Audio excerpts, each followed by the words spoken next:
Hey everybody, right in the middle of a water change on my waterfall tank here. Just switched the water back over and I'm filling the tank back up now. But I wanted to take a few minutes and talk about gravel vacking.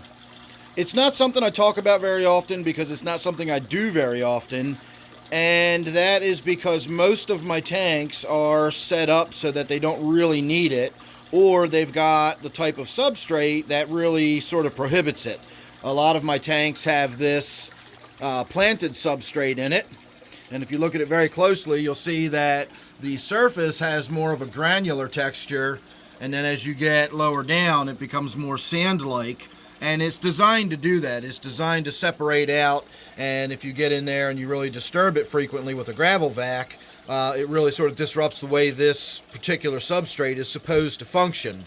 And of course, if you've got a planted tank with lots of roots going down into the substrate, that sort of restricts how much you can gravel vac too. So tanks like this I usually have set up so that I've got a power head in there. You kind of can't really see this one because of the glare, but I've got a power head in there. I've got a power head in most of my tanks, and what that amounts to is enough water flow and circulation that the detritus and mulm and stuff mostly gets picked up by the filter intake. And then in this tank, for example, I get all that pleco poop that drops down onto the bottom, and I can go around and do a fairly superficial gravel vacuuming as I just did on this tank a little while ago, and that doesn't really disturb the tank all that much, and I don't have to get in there and do that very often.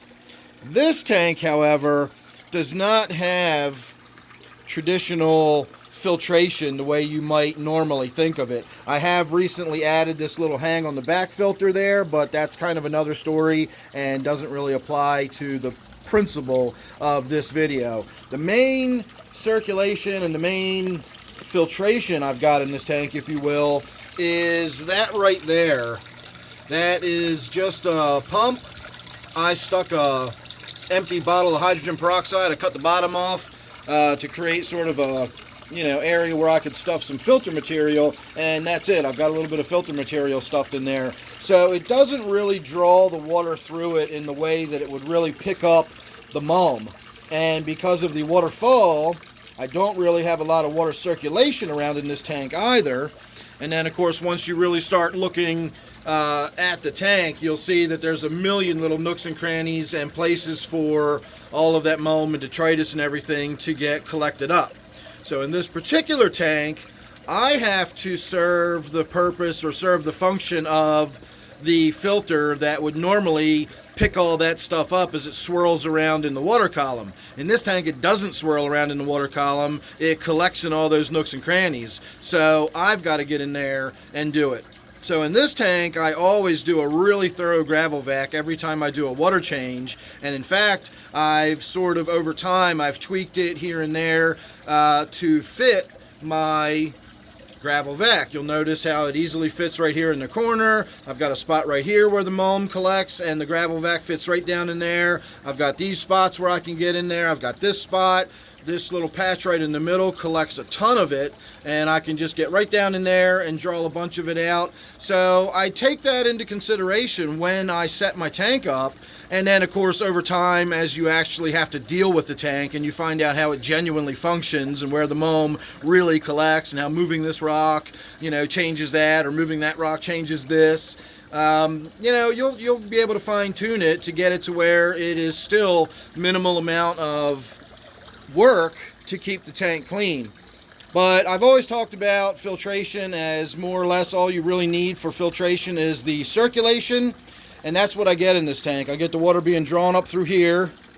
Of course, it's spit out way back where you see that little white ring, and then it flows down and through and around that way and down through there and down into that basin and so on and so forth. So lots and lots of gas exchange, lots and lots of surface area for bacteria to live. So I've got lots and lots of biofiltration going on. I don't really need a specific place in the filter to have, ceramic rings or anything like that. The tank itself, supports the bacterial life I need just to keep the tank clean that way. The only thing I don't have is the mulm being picked up and, you know, swirled around and picked up into the filter like you normally would in a regular tank. So in this case, I've got to do a lot of gravel vacuuming. So the only real point to the video is that, as I always say, every single tank is unique and different, and you've got to treat them for what they are. And this is one of those tanks that I set it up in a way that I have to use the gravel vac a lot. I don't normally have to, but this is one of those that I do. So again, there's no rules to how to keep fish or when to gravel vac or how often to gravel vac. It just depends on how you've got each particular tank set up.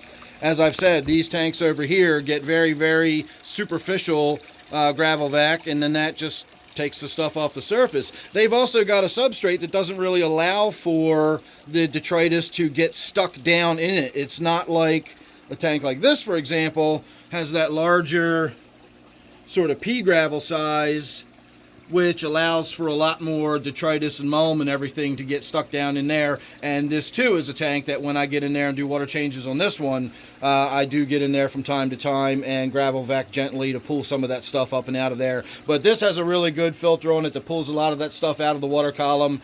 And so by changing the filter pads, that's when I'm actually pulling all that mulm and everything out of there. This one, you know, you can see I've got some mulm collected in there, and this filter will have a little bit of mulm collected in it, but the vast majority of the mulm in this tank collects in the bottom, and I have to be the one that gets in there and removes it. So there you go. I'm going to go check the water to make sure I don't overflow this one. I'm going to say thanks for watching. Hope that was helpful to somebody. Don't forget, this is my waterfall tank, and I will see you real soon in the next one.